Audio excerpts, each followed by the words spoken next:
All right, welcome back, everybody. And we have on the show, live and direct, Dr. Jones from Hampton University, director of bands.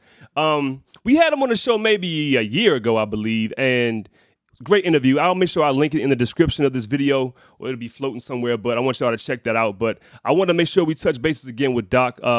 It's a lot going on with the Hampton Band Program. They got Macy's Day Parade coming. They got a lot of stuff going on right now, man. So let's go ahead and get him on the show. How you doing, Doc? I'm good, keeping busy, trying to keep up with these students, or maybe they're trying to keep up with me. We're working over here. Man, been a busy week for you, brother. Yeah, it's been a busy season actually because we've been, we haven't played together for over a year, maybe a year and a half. So when camp started, we had students that had never seen each other before. We had two classes of students that had never even set foot on campus before. So in order to really bring everybody together on one accord, we had to really put in that work, especially because week 1, week 2, and week 3, we had all different shows. So, it's a lot of people traveling to different schools like that. I was really interested to see how you guys would adapt to the Big South. I know this is your third or fourth season in the conference. How long have y'all been there? Well, it's hard to remember because we were missing the whole season. I think it's the third. Yeah, season, but I mean, we spoke on this last time and just how the culture is contagious, man. You see how different PWI bands and other non-traditional high-stepping bands are taking over some of our, not taking over, but using some of our stuff. So I wanted to see how you guys would influence that conference, man. So you guys have any matchups lined up or anything you want to speak on? Not this year. I know our closest Big South matchup other than A&T is Campbell University, but in 2019, they invited us down there, but they were like, "Oh well, we'll give you like halftime show for 4 minutes, blah blah blah," and we're like, "No, that's not even worth the trip," And we figured it was going to be the same this year, but with bus costs like skyrocketing almost, it's just not feasible. So we're kind of waiting for the culture to kind of work its way into the Big South a little more. Now that A&T is there, you're going to have that influence. And overall, I think we saw over the pandemic break, if you want to call it that people are really gravitating towards what marching bands do, especially HBCU bands, and a lot of the PWI bands. And granted, let's put it out there that a lot of HBCUs were influenced by PWI bands, like your Michigans, your Ohio States. I mean, that Michigan core, the Ravelli era, where you got your Frank Fosters and your Barney Smarts, you have that pedigree in there. But now we're saying, okay, yes, they influenced us a little bit, but now we're taking it and kind of spinning it and making it our own. And those same bands, or some of the bands that would have normally said, "Oh, well, we don't do that dancing. We don't play like that. We don't play those songs." Now they're starting to see, "Oh, wow, they're getting the house off of it. They're getting, record deals off of it. They're getting commercials off of it. Okay, so let's try some of that now." And they're seeing the results also when they start dancing. Their crowds go crazy. So to bring it back to the Big South, I think we're going to see some of that influence as we make our way, to these games eventually. Especially with A&T being in North Carolina, they're closer, so they're going to have a lot more of an influence than we would. This past Saturday, just trying to switching gears a little bit, you guys came up to DC. Great show. I watched the halftime. I saw a little bit of the entrance. You guys showed up and you showed out, man. Can you speak a little bit about your experience in, the DC? Yeah. So I guess that's the hot topic for this week, and that people will have kind of gravitated towards that online, because I think what was shared online was kind of the tail end. You're looking at the end result of the situation we were placed in. I'm not gonna get too far into the weeds on it, but I do want everybody to understand that the main issue that we faced stemmed from the seating.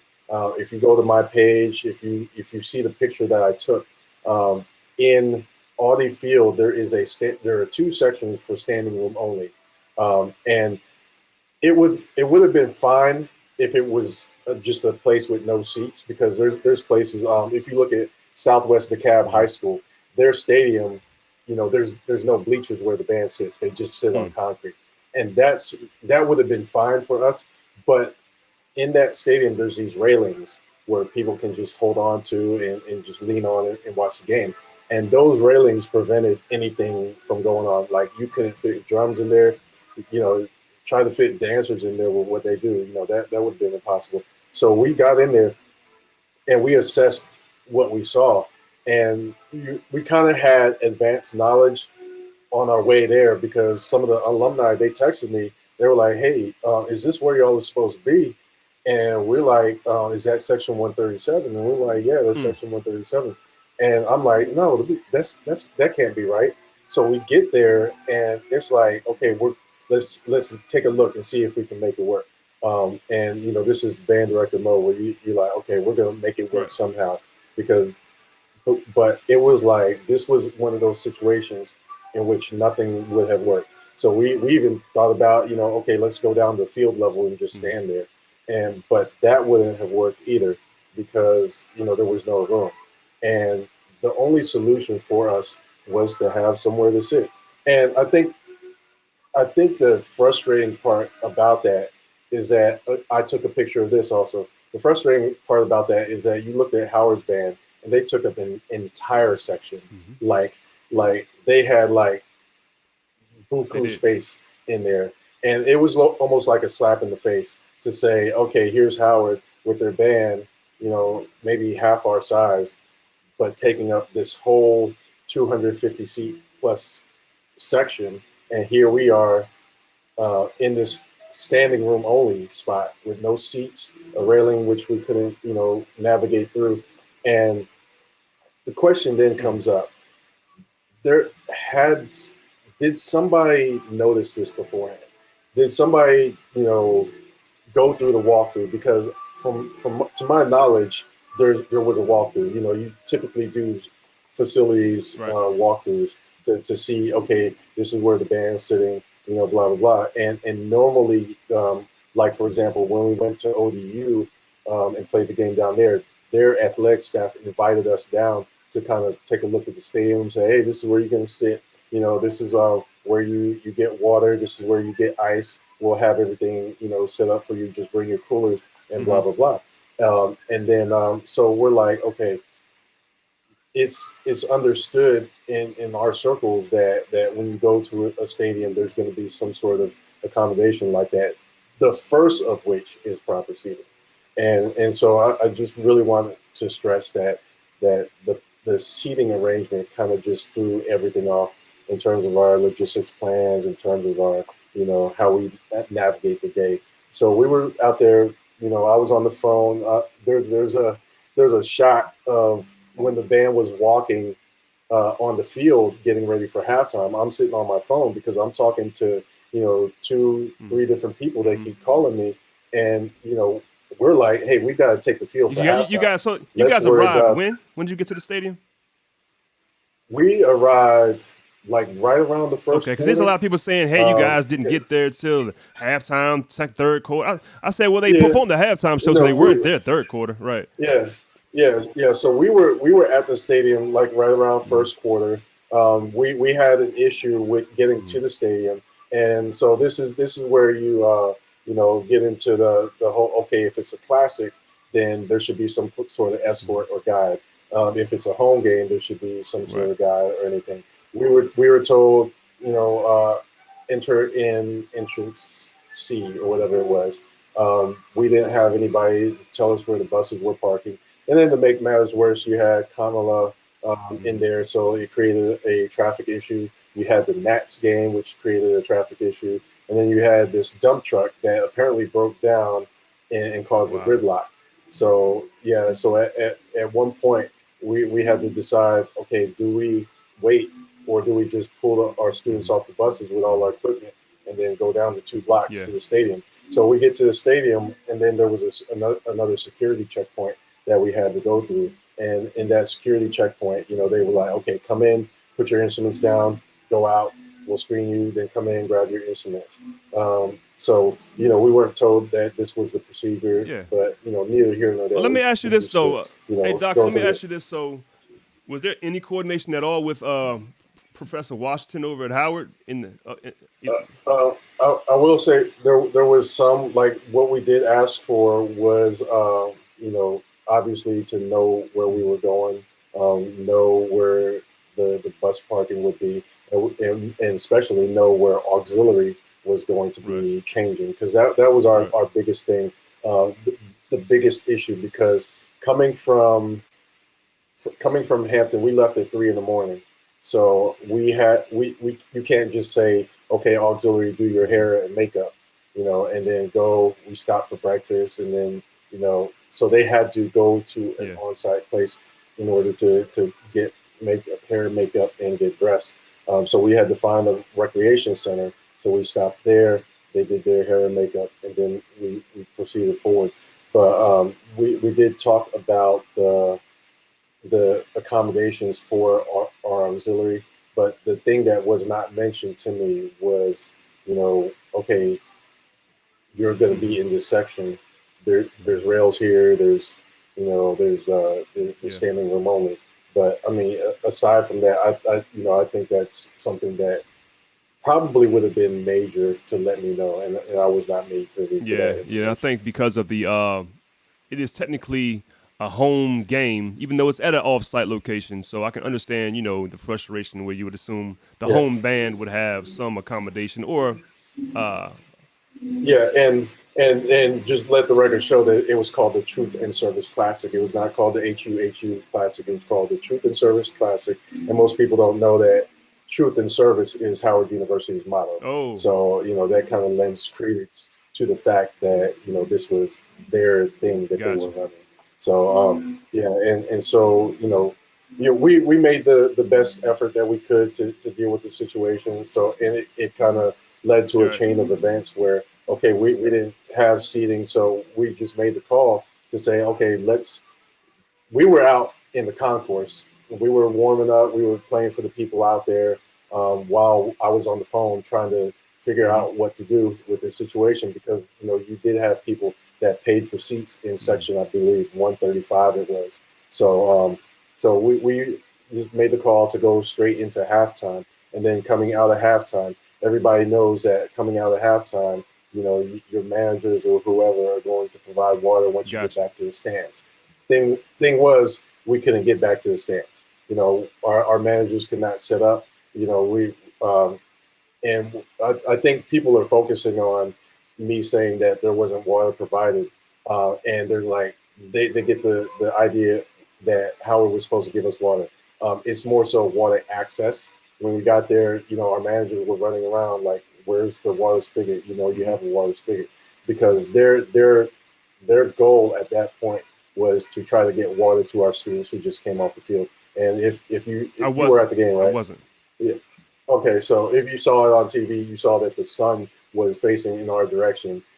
So Right. we were getting the Right. sun the whole time that day. So I we understand. had to get our As an students water. yeah. Yeah. Good. So aside from that, it was one of those things that was a safety issue for some of our students that we could have hmm navigated had we had somewhere to set up shop, and it did take us until almost the fourth quarter. I think well into the third quarter when we finally were able to get seating, and then even then, I caught some backlash from our athletics department because they're on the phone. They're like, "Oh no, we agreed to have the band take up half the section that, Oh. that we were in."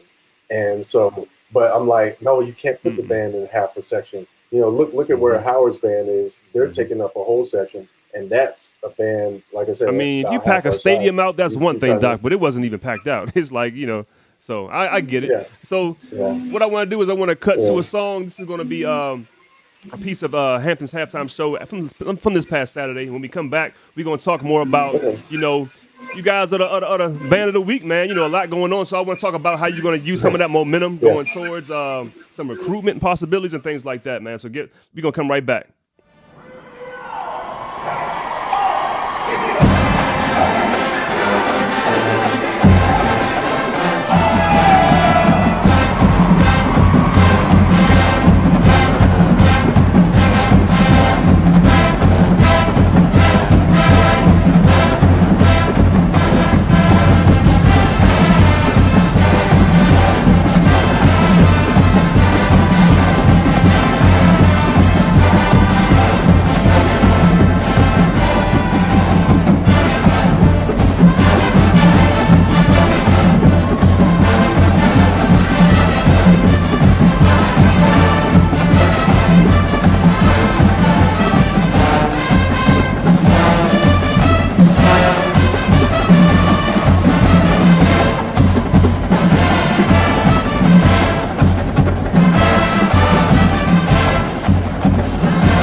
And we're back, man. That was Hampton University. That was the Ebony Fire feature right there, man. They looking good, Doc. Yeah, The whole band sounding great, but the girls, Yeah, talk a little bit about Ebony Fire, man. yeah. Our coach, Miss Britt Martin, she has them on point. She actually marched in the band with me when I was drum major. I was head drum major. She was Ebony Fire captain, and so she's been working at Hampton University for a while. She's actually the assistant vice president for development at Hampton University. So she wears many hats around campus, and she raises a lot of money because she's in charge of alumni affairs also. So she in navigating that, she also works with the dancers, and they've built a reputation over the years, and they're at a point where they're recruiting top level dancers, and it really shows in the performances.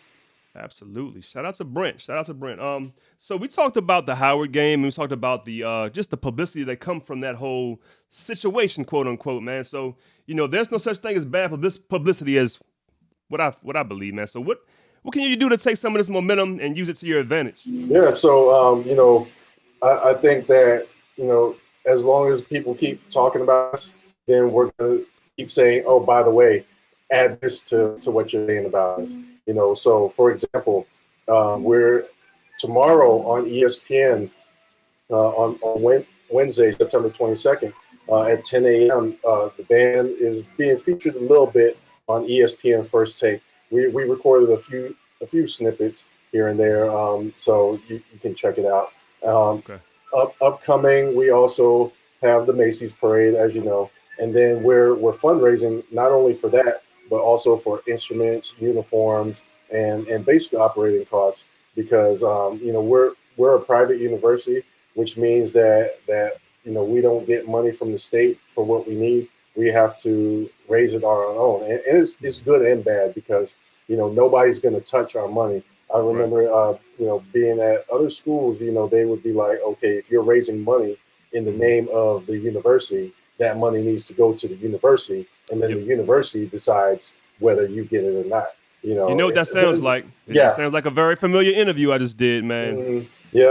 So so with a private university, if you earmark that money for the band, it by law has to go to the band. So it's one of those things where it's good and bad. In that we don't get a windfall like other schools do from the state.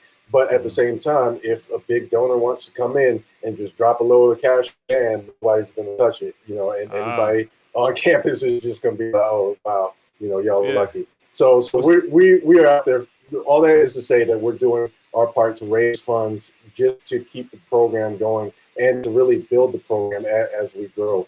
And then, of course, as we grow, as we get more fundraising done, then we want to increase are recruiting. So if y'all are talking about Hampton University Band this week, hey, I'm coming in with recruitment tour 2022, and we're going to get these high schoolers. We want to target those high school seniors that have the good grades and that have the high test scores, because Hampton University is not a cheap school.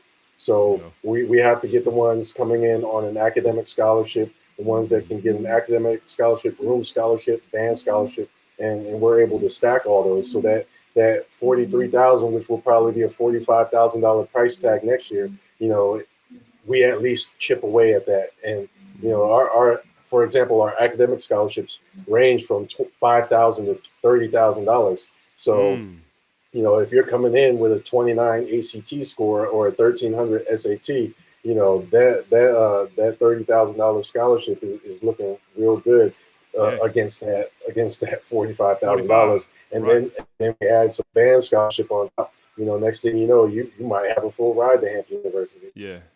So if y'all follow Dr. Jones on YouTube, this brother ran, man, every day from when'd you start that? He ran every day for about how many? Talk a little bit about that. So I ran a 5K race, a virtual 5K. I mean, virtual meaning like it's for a charity, and you actually go out and run it. So I ran a 5K every day for 5 months straight, from August 31st to February 1st. And this was every day in the morning, cold, snow, rain, injury. I pulled a muscle, had to go to the hospital that morning. I was on crutches. And then that evening I was running that 5K so that I wouldn't have a break in there. And so that was to raise awareness for the band and to show the band and the community that, I'm willing to make a sacrifice for these students. And that kind of goes back into this whole thing this weekend. People might say what they want, but I'm going to defend our students because I see them work hard and I work them hard, and they deserve, the best from me and the best from our community. So a lot of people like to say, a lot of people like to be like, oh, back when I was in the band, we didn't do this. But okay, let's think forward. If everything was the same way it was when you were in the band, we wouldn't progress as a culture. So we should want for things to be better for our students, and we should want to elevate the craft and push each other forward and lift each other up as we climb. So that 5K race every day was to say, hey, I'm making this sacrifice. And as a director, I know there are a lot of directors out there that don't get out there and do PT with their students. They just, assume that they do or have their drum major conducted. But every PT session, I'm doing it with the students, whether it's running miles, whether it's, running bleachers, sprints, what have you. I'm out there leading it for them. Well, where that comes from, Doc. I mean, you're prior Army, I'm prior, current Marine. Are you current Army still, right? Yeah. But I mean, you remember how it felt to see that leader calling off cadence, and you just wanted to be like that guy, man. So when it's something when the kids see you out there leading versus just telling them to go do something. It's a different respect that they get for you at that point, man. So it's great, man. So I was watching you during your 5K tour, and I was thinking that would be crazy if he had like a Forrest Gump moment and all his kids started just joining him throughout the runs, man. I was hoping for that, but no, that was awesome, brother. So how did that turn out? Were you able to raise some decent funds?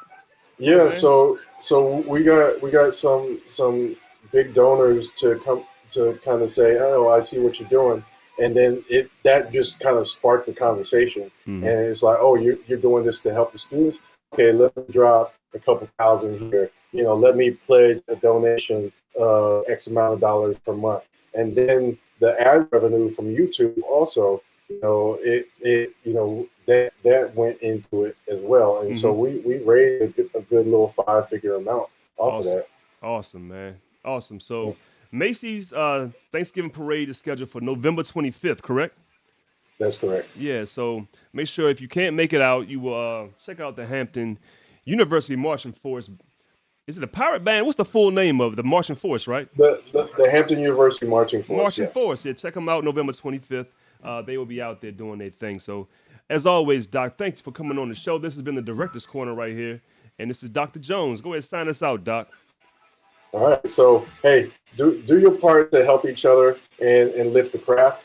And if you are a high school senior, come check us out. We're recruiting. We have scholarships available, and this band is going places. And as you see, I'm out here defending my students. I'm out here defending our program, and we want the best for our students, and because we expect the best from them. Absolutely. All right. Thanks again, Doc, man. You take it easy.